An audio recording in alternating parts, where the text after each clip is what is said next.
4월 12일 토요일 오늘 아침 우리가 함께 나눌 말씀은 누가복음 21장 29절에서 38절 말씀입니다.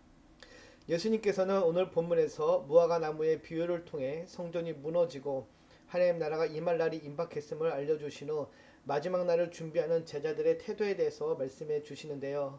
먼저 주님께서는 종말의 확실성을 강조하기 위해서 무화과 나무와 나무들의 비유로 당시 청중이 알고 있는 상식을 활용하십니다. 29절 31절을 보면 이렇게 이야기하죠. 이에 비유로 이르시되 무화과 나무와 모든 나무를 보라. 싹이 나면 너희가 보고 여름이 가까운 줄을 자연히 아나니 이와 같이 너희가 이런 일이 일어나는 것을 보거든 하나님의 나라가 가까이 온 줄을 알라. 징조를 분별하는 지혜를 가져야 한다는 것인데요. 예수님은 무화과 나무의 예를 들면서 자연의 변화로 계절의 변화를 감지할 수 있듯이 이런 일이 일어나는 것을 보면 하나님 나라가 가까이 왔음을 알아야 한다라고 말씀하십니다. 무화과 나무는 겨울에 잎이 떨어지고 늦은 봄에 잎이 돋아나는 나무로 무화과 나무에 새로운 가지와 잎이 생기면은 여름이 가까이 왔음을 알 수 있었습니다. 예수님이 이와 같이 자연의 변화로 계절의 변화를 감지할 수 있듯이 징조를 보며 때를 분별하는 지혜가 있어야 함을 말씀하시는데요. 그리고 이때는 결국 어제 나눈 28절과 연결해서 보면은 최후의 심판과 속량에 의한 기쁨의 시간이 가까이 왔다라는 것을 말해주는 것입니다. 31절을 다시 보면은 이런 일이 일어나는 것을 보거든 하나님 나라가 가까이 온 줄을 알라라고 말씀하십니다. 여기서 이런 일이란 앞서 어제 살펴본 25절에서 28절 말씀에 기록된 일련의 징조들을 가리키는데요. 즉 하나님 나라가 가까이 온 것은 결국 인자의 재림이 가까이 왔음을 의미하는 것이며 이 나라는 예수님의 초름으로 시작된 나라가 아니라 예수님의 재림으로 완성될 하나님의 나라를 가리킨다 할 수 있습니다. 즉 그래서 이 날은 결국은 구원과 속량의 날이 될 것입니다. 그러면서 주님께서는 이 모든 일들이 이 세대가 지나가기 전에 성취될 것을 32절에 다음과 같이 이야기하죠. 내가 진실로 너희에게 말하노니 이 세대가 지나가기 전에 이 모든 일이 다 이루어지리라. 이 세대가 지나가기 전에 모든 일이 다 이루어질 것을 말씀하십니다. 여기서 이 세대가 가리키는 세대가 어떤 세대인지는 해석이 분분한데요. 그러나 중요한 것은 그날이 꼭 임할 것이다라는 이야기죠. 그 말이 꼭 성취된다라는 것입니다. 이 세대가 어느 세대를 가리키냐가 중요한 것이 아니라 주님의 재림이 반드시 다시 일어날 것이라는 사실을 강조하고 있는 것인데요. 변함없는 주님의 진리인 재림에 초점을 맞추고 있음을 우리가 기억하며 그 재림을 기대하며 또 기다리는 삶을 살아야 함을 알려주고 있는 것입니다. 주님께서는 자신의 말씀에 대한 절대적인 권위를 갖추고 있음을 강조하기 위해서 30선절에 이렇게 이야기하죠. 천지는 없어지겠으나 내 말은 없어지지 아니하리라. 하늘과 땅이 없어지는 천지의 개벽이 일어난다 해도 주님의 말씀은 없어지지 않을 것을 강조하십니다. 예수님의 이 말씀이 허투루 지나갈 것으로 생각하는 사람들에게 주님의 말씀을 하고 있는 것인데요. 반드시 주님이 다시 오시는 그날 인자의 임함이 있다라는 것이죠.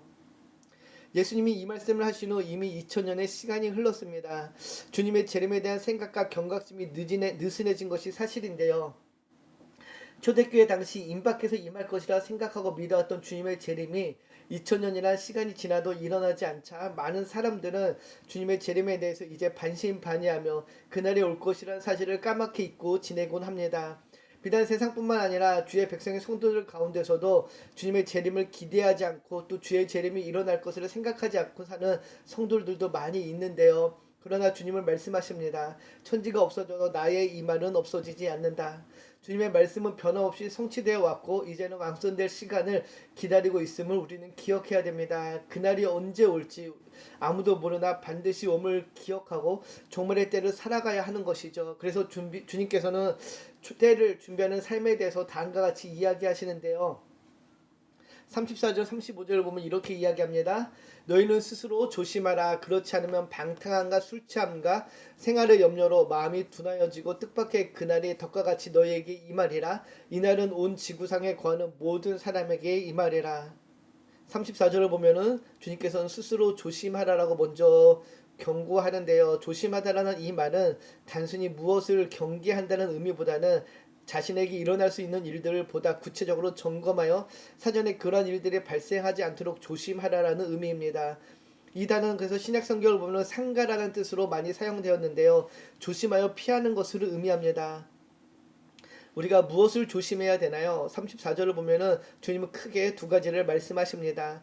하나는 방탕함과 술 취함으로 대표되는 이 세상의 쾌락이고 또 하나는 물질로 인해 겪게 되는 생활의 어려움입니다. 즉 넉넉한 자들은 세상의 쾌락에 또 가난한 자들은 세상의 염려에 마음을 뺏겨 주님이 오심을 준비하지 못할 수 있다라는 것인데요. 그래서 34절을 다시 보면 이렇게 이야기하죠.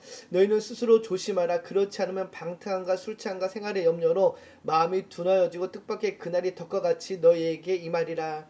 그날이 덕과 같이 임할 수 있음을 경계하십니다.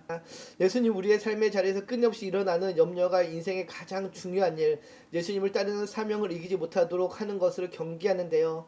어떻게 보면은 앞에 방탕함과 술취함보다는 뒤에 나오는 생활의 염려가 우리에게는 더 와닿을 수 있습니다.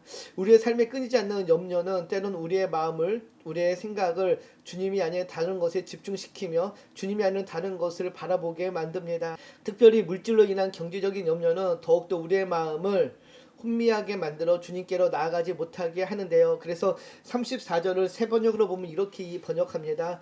너희는 스스로 조심해서 방탕과 술취함과 세상살이의 걱정으로 너의 마음이 짓눌리지 않게 하고 또한 그날이 덕과 같이 너에게 닥치지 않게 하여라. 마음이 둔하여짐을 짓눌림으로 번역합니다. 너무도 적절한 번역인데요. 생활의 어려움 또 염려가 우리의 마음을 짓누를 때가 너무도 많이 있습니다. 예배의 자리, 기도의 자리에 나아가야 하는데 생활의 염려로 인해 짓눌린 마음으로 나아가지 못하고 헤매고 있는 것이 우리의 모습이기도 한데요. 여기서 짓눌리다라고 번역된 바레오라는 단어인데요. 이 단어는 특별히 출애굽기를 보면은 하나님의 말씀을 외면하고 듣지 않는 바레의 완악한 마음을 표현할 때 사용되었습니다. 즉 술 취함과 생활의 염려가 우리의 마음을 완악하게 할 수 있다는 것이죠. 이 세상의 쾌락을 쫓아가는 삶이나 또 생활의 염려로 인한 우리의 나뉘어진 마음은 결국 하나님을 향해야 하는 우리의 마음을 완악하게 할 수 있다는 것을 우리는 항상 기억해야 됩니다. 그래서 주님은 우리에게 36절과 같이 당부하시는데요. 36절을 보면 이렇게 이야기하죠. 이러므로 너희는 장차 올 이 모든 일을 능히 피하고 인자 앞에 서도록 항상 기도하며 깨어 있으라 하시니, 항상 기도하고 깨어 있을 것을 이야기하십니다. 주님께서는 방탕함과 술 취함과 생활의 염려를 피하고 인자 앞에 서기 위해서 항상 기도하며 깨어 있을 것을 당부하시는데요. 종말의 날이 멸망의 날이 아닌 인자 앞에 서는 날이 되기 위해서는 우리는 항상 기도하며 깨어 있어야 할 것입니다. 기도는 하나님과의 친밀한 교제와 교통의 통로임을 기억해야 됩니다. 깨어있으면 세상의 미혹들로부터 마음의 짓눌림을 당하지 않고 하나님과의 바른 관계 속에 있는 것을 의미하는데요. 더욱이 예수님은 이를 항상 실천해야 함을 강조합니다. 이는 장차 있을 그날이 언제일지 아무도 알 수 없는 까닭이기 때문인데요. 우리는 그래서 항상 기도하고 깨어있으므로 하나님과의 바른 관계 안에 머물며 주님이 오실 날을 기대하며 기도하며 준비해야 될 것입니다. 이어서 누가는 37절 38절에서 주님의 예루살렘에 3일째 되는 날을 다음과 같이 기록하는데요. 예수께서는 낮에는 성전에서 가르치시고 밤에는 나가 감람원이라는 산에서 쉬시니 모든 백성이 그 말씀을 들으려고 이른 아침에 성전에 나아가더라. 가르치시고 기도하시는 주님의 삶의 모습을 알려줍니다. 십자가의 죽음을 며칠 앞둔 주님께서는 매일같이 성전에서 사람들을 가르치시며 허락된 하루에 충실하셨습니다. 예루살렘에 있던 사람들은 그의 말씀을 듣기 위해 이른 아침부터 성전으로 나와 왔는데요. 이런 가르침이 있은 후 주님께서는 감람산으로 올라가서 쉬셨다라고 이야기하는데 우리 머리는 쉬셨다고 번역하지만은 영어 성경을 보면 스펜드란 단어로 번역을 합니다. 즉 그곳에서 시간을 보내셨다라는 것인데요. 뒤어 나오는 누가복음 22장을 보면은 예수님께서 습관을 따라 감람산을 찾으셨다라고 기록합니다.